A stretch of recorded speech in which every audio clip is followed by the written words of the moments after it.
রহিম আবারও আসলাম আমাদের গ্রামের দক্ষিণ প্রান্তে। তো জমির মধ্যে আসলে এই জায়গাটা আমাকে খুব টানে।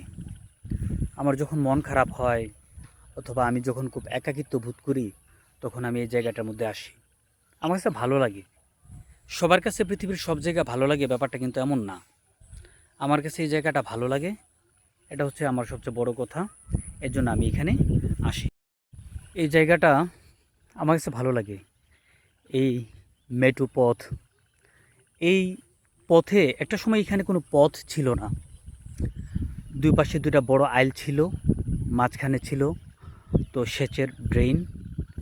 আমার আব্বা এই পথে আসতেন।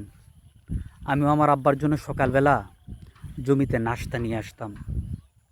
আসলে এই মাটি, এই প্রকৃতি, এই পথে আমার আব্বার ঘ্রাণ লেগে আছে। তাই আমার কাছে এই পথটা খুব মায়াবী। এই পথটা আমার কাছে খুব ইমোশনাল একটা পথ। এজন্য আমি এই পথে আসি। এই যে সামনে জমিগুলা, এখানে অর্থাৎ আমার বাবার জমি ছিল, যেগুলো আমি ওয়ারিশ সূত্রে আবার নিজের জন্য পেয়েছি। তো এই জমিগুলার মাটিতে যখন আমি পা রাখি তখন অদ্ভুতভাবে আমার আব্বার কথা মনে হয় এই মাটিতে তার শরীরের, তার ঘামের ঘ্রাণ লেগে আছে। একটা সময় এখানে কোনো বাড়িঘর ছিল না, শুধু এই ড্রেন ছিল। আস্তে আস্তে মানুষ এখানে নতুন করে বসতি স্থাপন করতেছে।